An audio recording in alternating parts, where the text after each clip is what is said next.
आपसे कुछ क्या बोलने छोड़ दिया लागिस अरे मैं कभी चलूंगा मैं पेड़ पर खड़ा हूं। जादूगर के रूप में मैं वचन देता हूं कि मैं किसी भी जादुई करतब का रहस्य जादूगरों के अलावा किसी भी अन्य व्यक्ति को तब तक नहीं बताऊंगा जब तक कि वह भी इसी प्रकार की शपथ नहीं लेता। मैं किसी भी सामान्य व्यक्ति पर किसी भी जादू का प्रयोग तब तक नहीं करूंगा जब तक कि मैं खुद पहले इस जादू का प्रभाव नहीं देख लूं। नमस्कार, मैं हूं प्रदीप और आप देख रहे हैं थिंक 360। हमारे साथ आज वरिष्ठ साथी श्रीपाल सक्तावत जी हैं। बात आज बजट राजस्थान 2023 की करेंगे, जादू और जादूगरी के परिप्रेक्ष्य में। अशोक गहलोत जो कि राजनीति के जादूगर बताए जाते हैं, पेशे से भी वो एक जादूगर रहे हैं और जादू की बदौलत उन्होंने राजनीतिक ऊंचाइयां हासिल की। जो गांधी परिवार हैं उसमें जब आज के जो उसके नियंता हैं वो जब बच्चे हुआ करते थे तो उन्हें जादू दिखा के ही वो आगे बढ़े, उनसे नजदीकियां बनाई। आज अशोक गहलोत राजस्थान विधानसभा में बजट पेश करते हुए अपनी ही इस जादुई शपथ को भूल गए, या हो सकता है उनके किसी सहयोगी ने यह आउट कर दिया और अशोक गहलोत एक बड़ी ऐसा समस्या में लगता है फंसे। कि जादू कोई और कर गया आज। जी, जिस जादू तरह की से दुनिया जी जिस तरह से ये लीक होने का आरोप लग रहा है, और पिछला बजट जिस तरह से उन्होंने पढ़ा 8 मिनट तक, जी उसके बाद कई तरह के कमेंट्स आ रहे हैं सोशल मीडिया पर। कोई उनकी जादूगरी पर सवाल खड़े कर रहा है तो कोई 3 इडियट के जी उन किरदारों को याद कर रहा है जिसमें कोई चमत्कार को दूसरी भाषा में बदल करके करा जाता है। तो आज जो बजट था पूरा जादुई बजट की उम्मीद थी। जी 6 महीने से उसको लेकर के हल्ला मचा हुआ था, तैयारियां हो रही थी। ये भी कहा जा रहा था कि ये एक ऐतिहासिक बजट होगा, जी और चुनाव सामने है तो चुनावी बजट हर सरकार की कोशिश होती है कि वो ऐतिहासिक तरीके से शिवपाल उसको जी, पेश इसमें करे। कोई दो राय नहीं कि ये ऐतिहासिक बजट होगा। बजट में बड़ी चूकों के अंदर जब इतिहास लिखा जाएगा तो 10 फरवरी 2023 उसमें पहले नंबर पे होगा निश्चित तौर पर। देखिए, अशोक गहलोत का जो राजनीतिक जीवन है, जी उन्होंने जो ऊंचाइयां हासिल की वो एक अलग कहानी है। जी लेकिन दो घटनाएं उनके इतिहास में अब दर्ज हो गई है।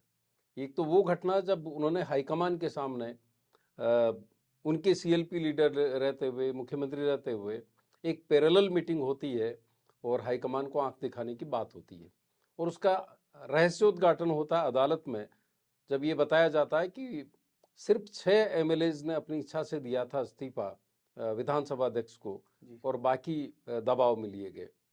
तो उसके पीछे भी किरदार गहलोत का ही आता है।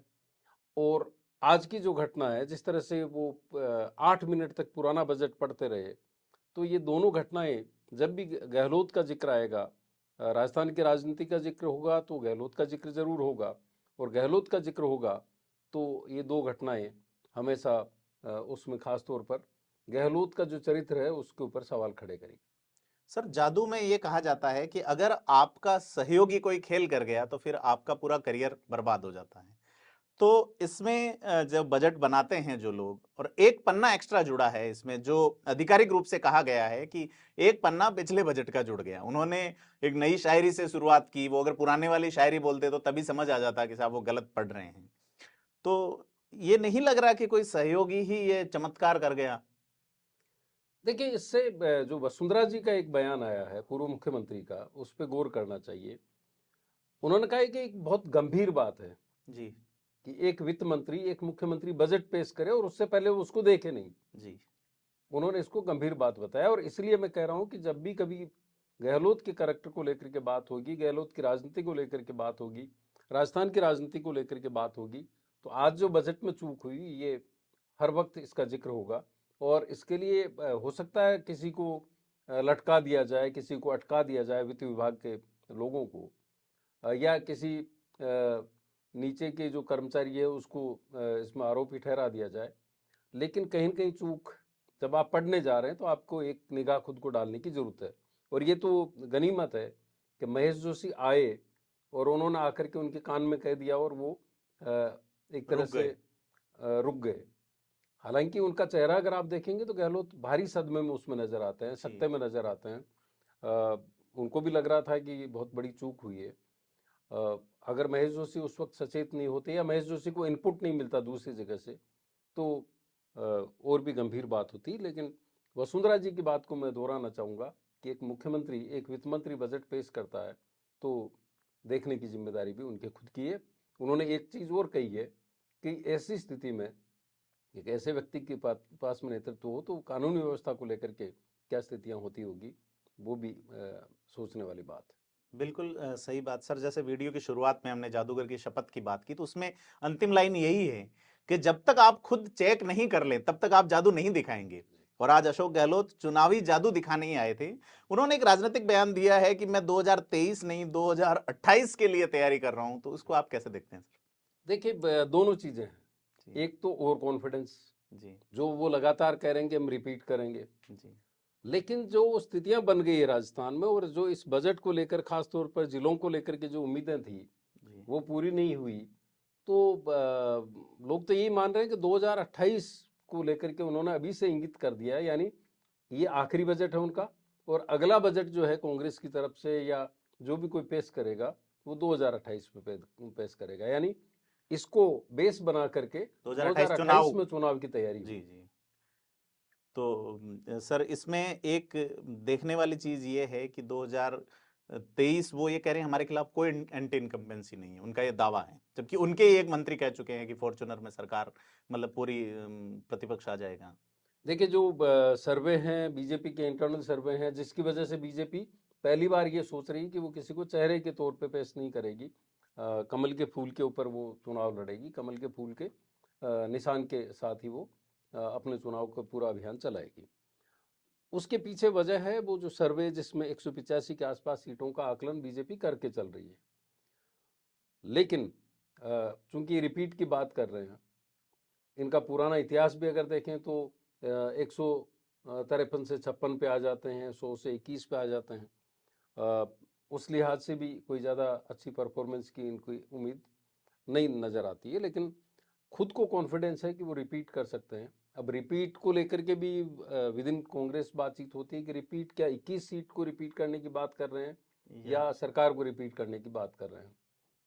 तो ये जो बजट है उनको उसको पेश करने के पीछे तो उनका मकसद यही था कि वो रिपीट करेंगे, वापस सरकार लाने की कोशिश करेंगे और इस तरह की उन्होंने घोषणाएं भी की है, लोक लुभावन घोषणाएं की है। हर बजट में, चुनावी बजट में ऐसा होता है जी। हर सरकार करती है, मुख्यमंत्री अशोक गहलोत भी करते हैं। और गहलोत की सबसे बड़ी खूबी ये है कि वो सामाजिक सुरक्षा योजनाओं को बहुत अच्छे तरीके से लेकर के आते हैं, लेकिन चूक उनसे यही होती है कि जब चुनावी बजट होता है तब वो खास तौर पर इस पर फोकस करते हैं। आप देखिए कि अप्रैल के बाद में इस बजट पर काम शुरू होगा, नवंबर के आखिर में या दिसंबर में चुनाव है जी।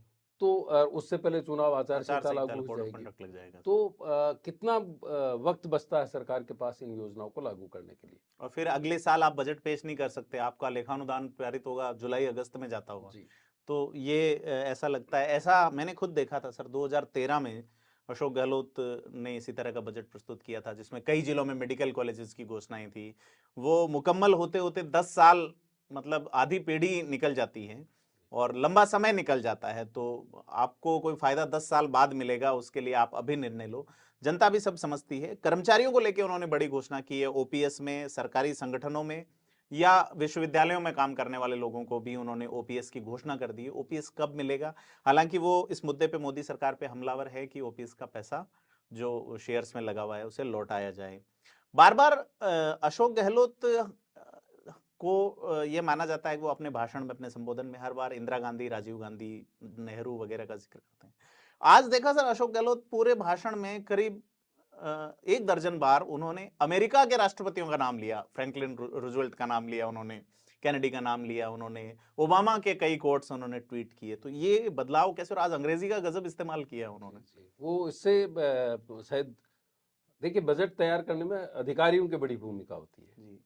अधिकारी किस तरह से सोचते हैं, उनके सोच का तरीका क्या है, वो भी उसमें परिलक्षित होता है। और एक चीज 25 तारीख की घटना के बाद में आप स्पष्ट तौर पर देखेंगे कि कहीं न कहीं एक दूरी गांधी परिवार और गहलोत में नजर आने लगी है जी। तो वो कहीं न कहीं ऐसा लगता है जैसे गांधी और नेहरू परिवार को वो पीछे रख करके और दूसरे जो आदर्श अपने जहन में रख करके चीज़ों को पेश करना चाहते हैं। लेकिन अगर इस बजट को देखें तो कुछ चीज़ें अच्छी है। सामाजिक सुरक्षा योजनाओं को लेकर के अगर बात करें तो सामाजिक सुरक्षा योजनाओं पर उन्होंने अच्छा काम करने की कोशिश की। अगर ये इम्प्लीमेंट हो जाता तो ये बड़ी बात होगी। खासतौर पर बुजुर्गों की पेंशन को हर साल बढ़ाने की उन्होंने बात की 15% के हिसाब से, तो ये अपने आप में ज़रूरी भी था और ये एक अच्छी कोशिश है। इसी तरह से चिरंजीवी योजना का उन्होंने जो 25 इलाज लाख। का वो 25 लाख कर दी है। ईडब्ल्यूएस को उसमें EWS शामिल कर को दिया है, उसमें बहुत शामिल बड़ी किया बात है। साथ ही अगर आप इसमें देखेंगे तो जो एक्सीडेंट बीमा है, हाँ, उसको- दुर्घटना बीमा को भी उन्होंने दोगुना कर दिया है। तो कई योजनाएं अच्छी है, लेकिन मूल सवाल यही कि उसको इम्प्लीमेंट किस तरह से करेंगे, एक बजट की व्यवस्था इसमें कैसे होगी, वो देखने वाली बात होगी। सर, गांधी फैमिली को लेके हालांकि गहलोत ने एक घोषणा की है। एक तो इंदिरा गांधी की जो रसोई योजना है वो अब 2000 हो जाएंगी, इंदिरा रसोई योजना। उसके अलावा जो एक यूनिवर्सिटी की उन्होंने घोषणा की है। ड्रोन और एविएशन जो पायलट बनना चाहते हैं उसको लेके उन्होंने राजीव गांधी के नाम से, राजस्थान के नेताओं में एक पायलट और हुए हैं, राजेश पायलट, आज उनका जन्मदिन भी है। तो क्या नहीं लगता कि अशोक गहलोत राजेश पायलट के नाम से इस घोषणा को करके गुर्जर समाज को एक बड़ा मैसेज दे सकते थे कि लोग तो मजाक में ये भी कह रहे हैं कि क्या पायलट के अलावा उनको कोई शब्द नहीं सूझा, जी हिंदी में कोई शब्द सूझ जाता, जी क्योंकि पायलट सबसे उनको कितनी परेशानी है उसका अंदाजा आप लगा सकते हैं।